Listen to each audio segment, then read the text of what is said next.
The last thing you want to hear when you need your auto insurance most is a robot with countless irrelevant menu options. Which is why with USAA Auto Insurance, you'll get great service that is easy and reliable, all at the touch of a button. Get a quote today. Restrictions apply. USAA. At the Hyundai Getaway Sales Event, get deals so right, it almost feels wrong. Now's the best time to get that Hyundai you've always wanted. Plus, every new Hyundai comes with America's Best Warranty and 3 years or 36,000 miles of limited complimentary maintenance. Don't think you can get away with all that? Think again. The Hyundai Getaway Sales Event. Visit your local Hyundai dealer today. It's a great day for a new Hyundai. Nigel here. Did you know the wise time to relieve allergies is at night? With Xyzal. And who better to explain than a wise owl like me? Your allergies won't take a hint when you're tired and ready for bed. Don't suffer the symptoms that bother your sleep. Take Xyzal 24-hour instead. It starts working fast and works while you sleep, so you finally get much-needed rest. Then all the next day, it's still going strong, so you can feel your best. Be wise, all. Take Xyzal at night. Use as directed. Starts working in 45 minutes. So good, so good, so good. Great gifts for mom? We've got them. And they're up to 60% off at Nordstrom Rack stores now. You know they have Marc Jacobs? Gotta show mom some love. That is so good. Snag amazing deals on Mother's Day gifts from Barefoot Dreams, Kate Spade New York, and more. Great brands, great prices. That's why you rack.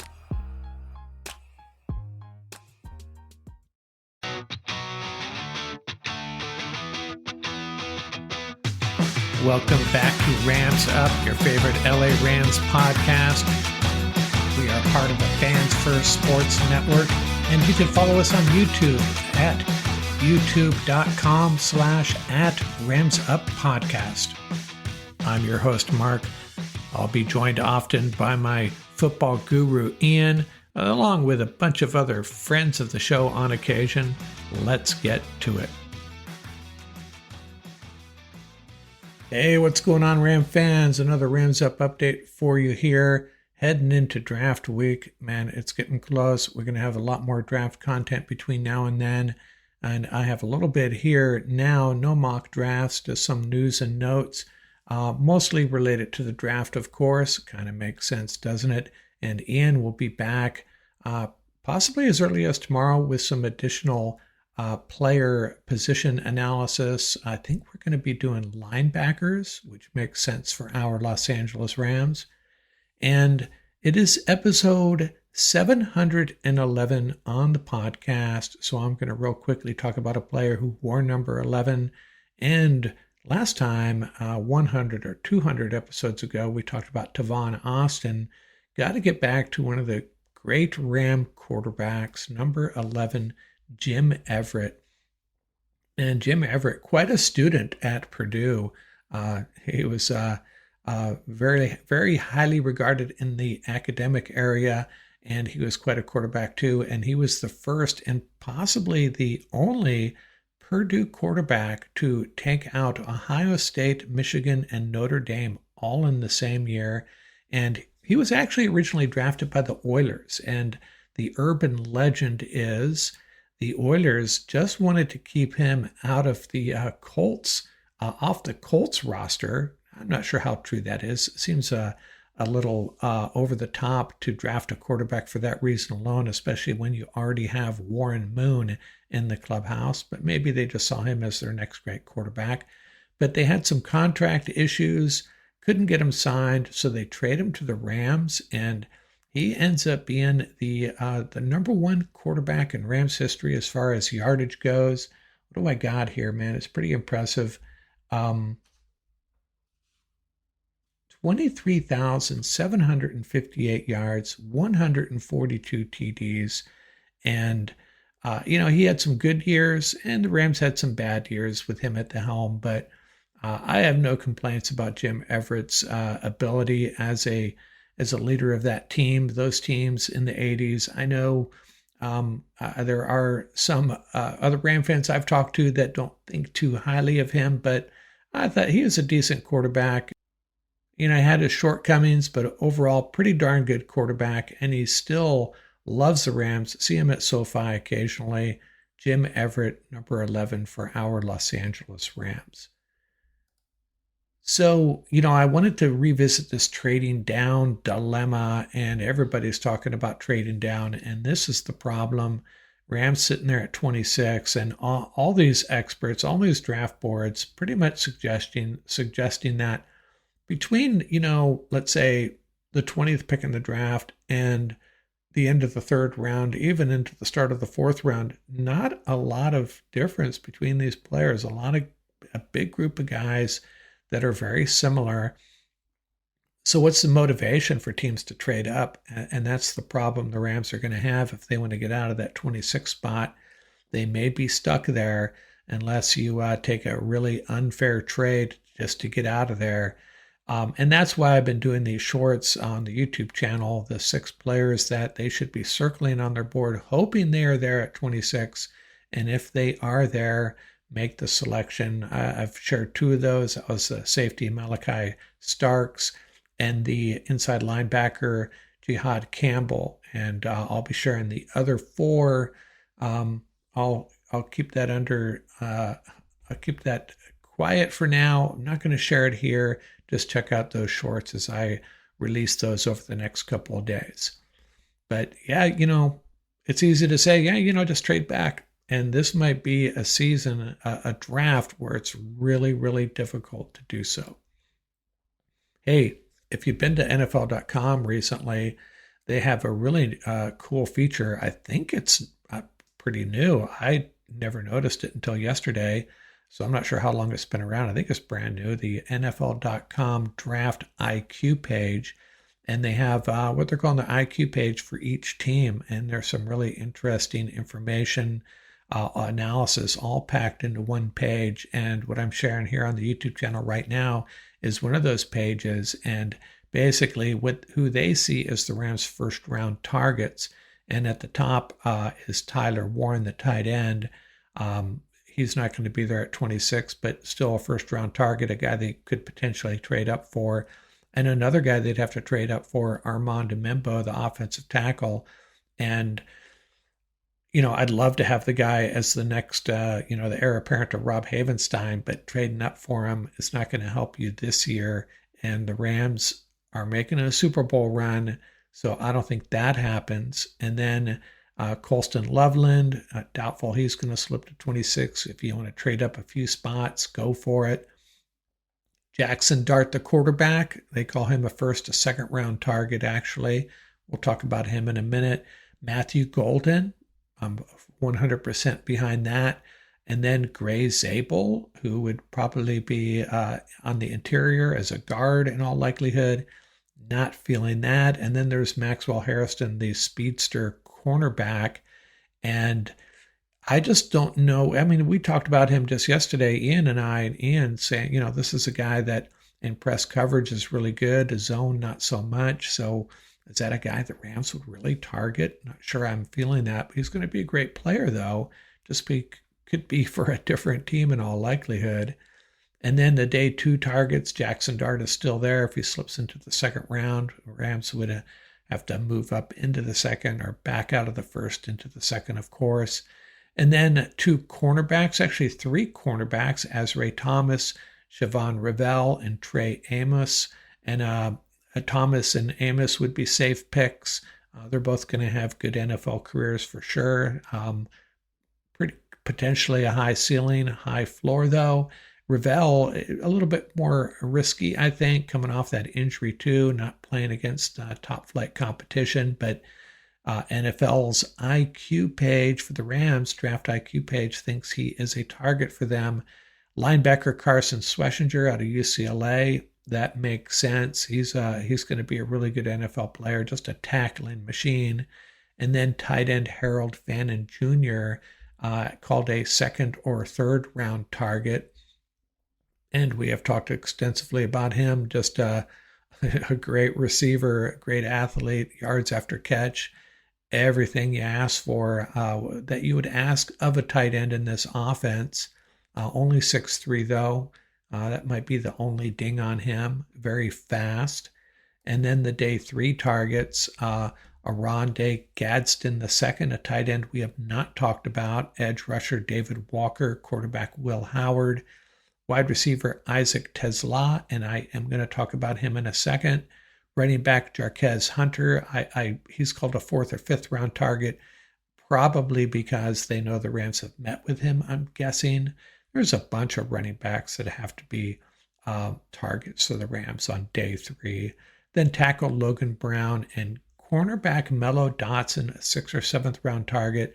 Rams don't have a 7th round pick. Maybe they'll end up with one, but if you get Dotson in the 7th round, I would be in favor of that for sure. Now, I put together before I get to my probabilities, here is NFL.com's Draft IQ page on first round probabilities. What position are the Rams likely to pick in the first round? Cornerback led the way, 24%. And, there's guys that are going to go right before the Rams pick. And then there's those guys we just talked about. Maybe the Rams overdraft them a little bit and pick them in the first round.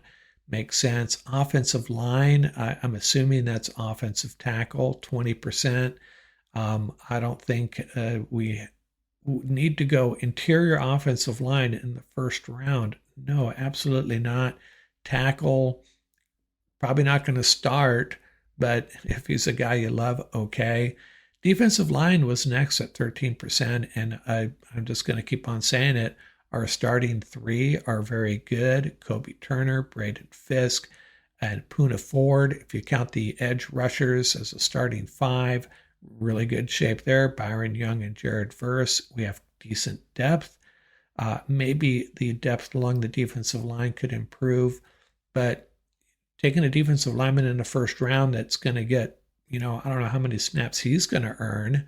So not feeling that in the first round. Quarterback, 12%. And, this is, we're trying to guess if Sean McVay is telling the truth when he says he's not interested in a quarterback. If he's going to take a quarterback in the first round, if there's a guy he sees as our next great quarterback, take him in the first round. If that's Jackson Dart, it says Jalen Milroe, that's fine. Go ahead and draft him in the first round. I don't see any point in waiting until the 3rd round or even the 2nd round to take your guy. If you think they're not going to be there, go ahead and draft him. And if he's not that guy, your next great quarterback, then don't draft him at all. If he's there in the 3rd round, pass on him. So I guess what I'm saying is if they're drafting a quarterback, it might very well be, or it should be, in the first round. If you think of it, if you think about it the way I'm looking at it.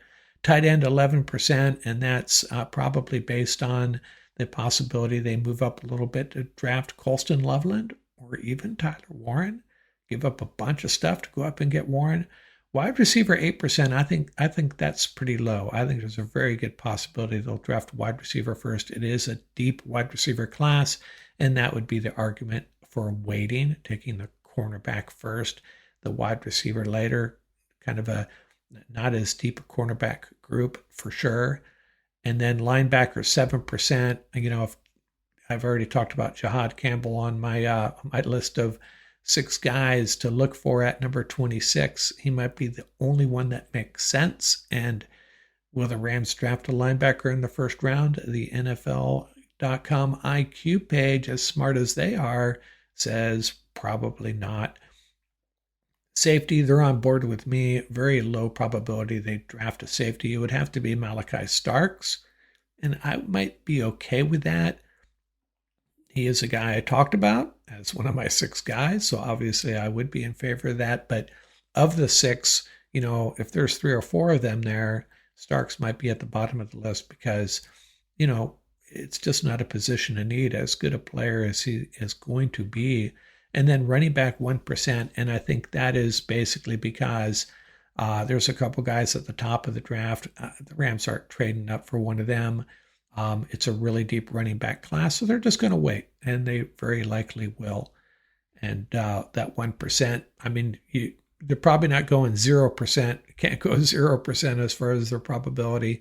And, that all has to add up to 100, right? So through a 1% at the running back group, what the heck? Switch to Verizon Business and get more from your internet without paying more for your internet. Get LTE Business Internet starting at $39 a month when paired with select business mobile plans. That's unlimited data, and with it, unlimited possibilities. Start saving today with Verizon Business, ranked #1 in small business internet customer satisfaction by J.D. Power. Starting price for 25 megabits per second LTE internet plan with smartphone plan savings, plus taxes, fees, and economic adjustment charge. Terms apply. For J.D. Power 2024 award information, visit jdpower.com/awards. Waiting for the best deals? Spring Black Friday savings are here. Shop early access now at Blinds.com and save big on new custom window treatments. Blinds.com makes upgrading your window treatments easy with free virtual consultations, free samples sent to your door, and professional measure and installation services. Plus, you always get Blinds.com's 100% satisfaction guarantee. Shop Blinds.com's Spring Black Friday early access now. Save up to 40% with minimum purchase, plus a free measure. Rules and restrictions may apply. Now, I put together my probabilities of the positions the Rams will draft, not just the first round, period. And I pretty much saying the Rams will draft 100% sure of this, as sure as I can be, wide receiver, tight end, cornerback, running back, and linebacker. Now, the one I'm maybe hedging a little bit on is linebacker because, if they end up with only 6 or 7 picks, they may pass on the linebacker and bring in some undrafted rookies. That's how we got Omar Speights on board. So they may rinse and repeat that approach. But I'm going with 90%, maybe 90 would be better. I tried to go with, mathematically sensible numbers here, 100%, 75, 50, that type of thing. Offensive tackle, 75%. Again, it's a matter of how many picks they have. I think they will add an offensive lineman for sure, and it would be a tackle. The one group I don't have on here, by the way, is interior offensive line. So maybe I should label this as offensive line 75%. And yeah, I don't know. Maybe it should be 75% offensive tackle, 25% interior offensive line. Because if they add picks, they trade back, then, they may actually go out and get themselves an interior offensive line. Although I really love the group we have. Edge rusher, 50%. And, we're talking about edge rusher and some of these other positions, and folks have been pushing back on me saying, hey, Cameron Curl, last year of his contract, Kobe Bryant, going to be a free agent, and so on and so forth. I don't think the Rams really take that into account so much. I think they are going to figure it out, try to bring the guys back that they want. Most of these, a lot of these free agents want to stay in LA. They want to stay in Southern California. They love this Rams culture. They like the direction this team is going. And if, they go chase the dollars, some of them will do that. Absolutely. But I don't think the Rams are going to draft a position solely for that reason, because they're going to be thin the following year. If they're just going to draft the guys they like and figure it out later. I really believe that. And, they're going to have money to spend next year anyway. So if Curl or Bryant or one of these guys moves on, they'll go get another guy. And they're not going to let that dictate their draft. And that's what I would be doing. I maybe have an eye on that stuff, but it's not going to it's not going to drive my selection. Absolutely not. Defensive tackle, 50%. And that is, basically I've talked about it. I like our group. Safety, 50%. And, it only in the first round, Malachi Starks, possibility later in the draft, they'll take a flyer on a safety possibly, but it's not something they need to do. They've brought in lots of undrafted safeties in the past, and they'll do the same. Quarterback, 25%, and it's just about that thing I talked about. If they see, if there's a guy they really love as the heir apparent to Matthew Stafford, they will draft him, and they will draft him early. And I don't think they're taking a 6th-round quarterback. It's just not going to happen.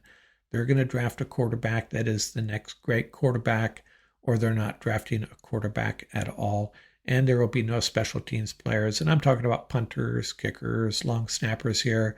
They will definitely have an eye on some linebackers, cornerbacks, wide receivers that have special teams abilities, and we've talked about them. Ian has talked about them over the past week as we've gone through these positions. There are some guys with great special teams resumes, so I'm aware of that, and that's not accounted for in this 0% that you're seeing on the YouTube channel right now.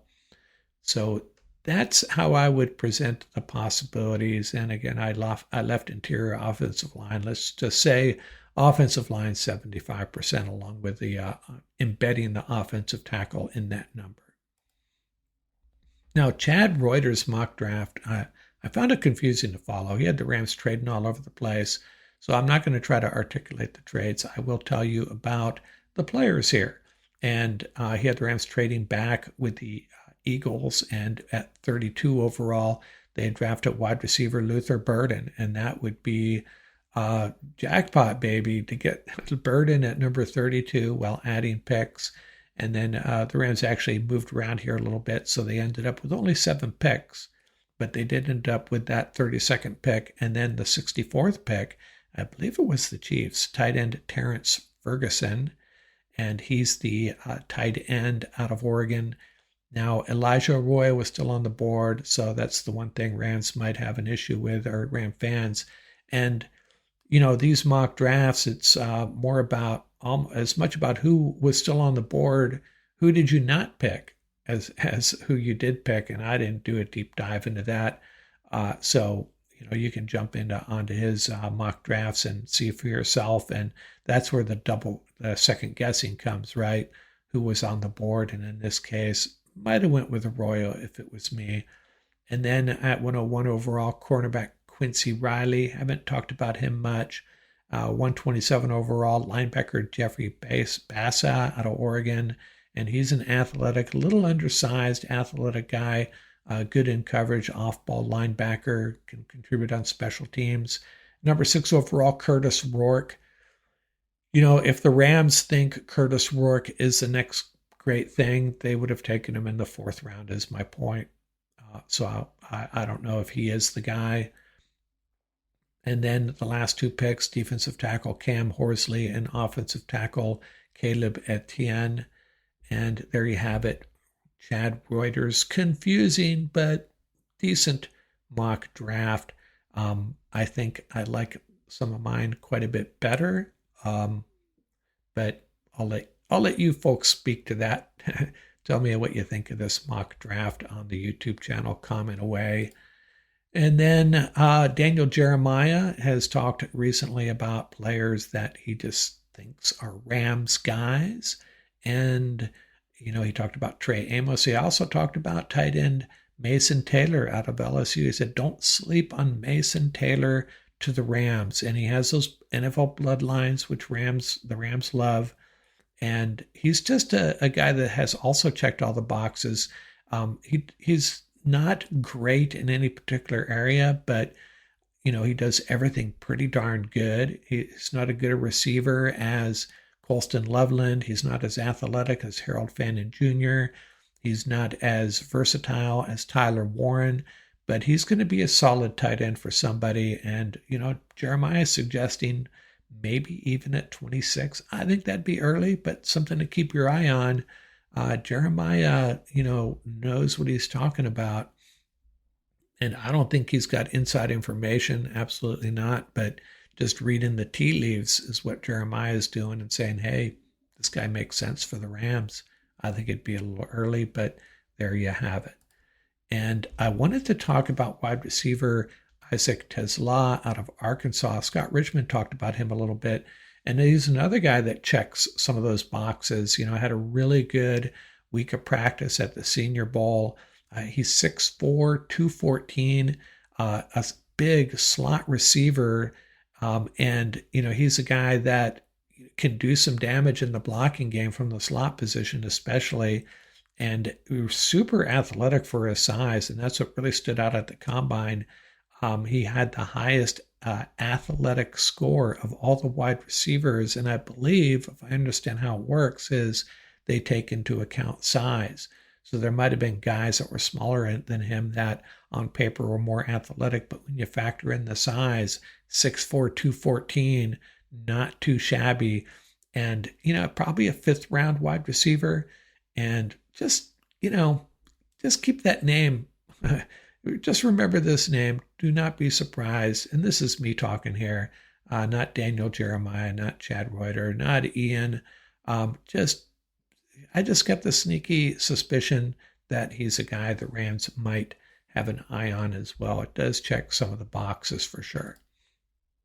And then Pro Football Focus saying the best fit for the Rams at 26, quarterback Jackson Dart.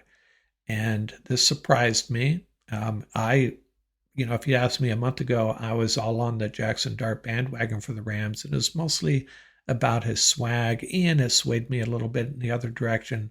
Concerns about, just his ability to step in onto an NFL field and succeed. There's just some holes in his game. And maybe with time, it would, sitting behind Matthew Stafford, kind of doing the Jordan Love thing in Green Bay, working with Sean McVay and the staff there. And Matthew Stafford, he's got the swag, he's got the arm, but has some things to work on fundamentally. But Pro Football Focus likes him for the Rams there.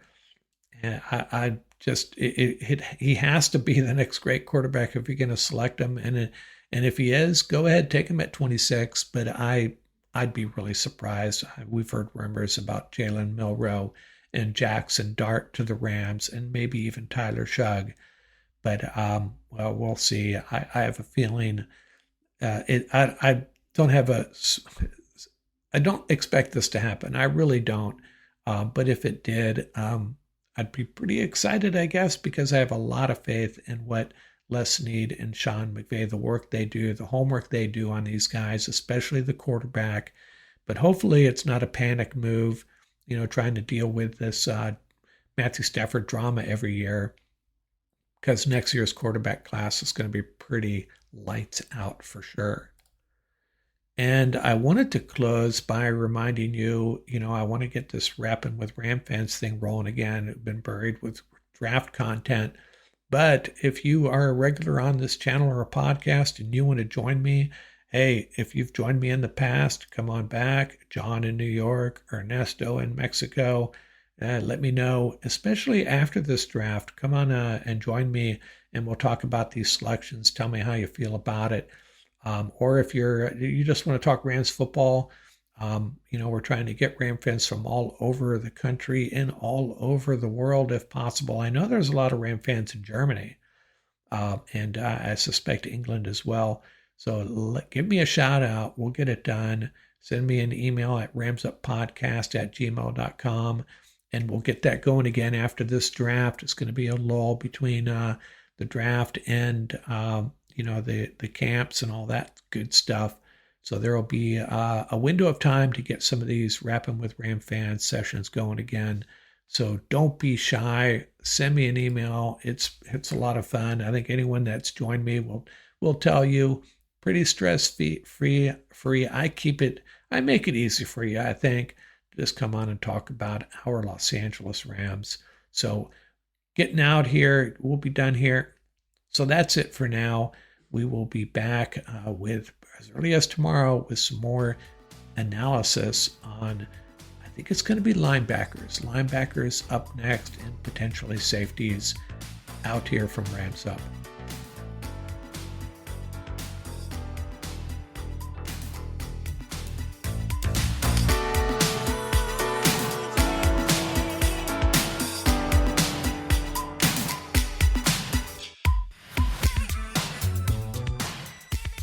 That's going to do it for this episode. Remember, you can reach us at ramsuppodcast@gmail.com. And don't forget about our YouTube channel. Till next time, keep the horns up, stay safe, and have fun out there.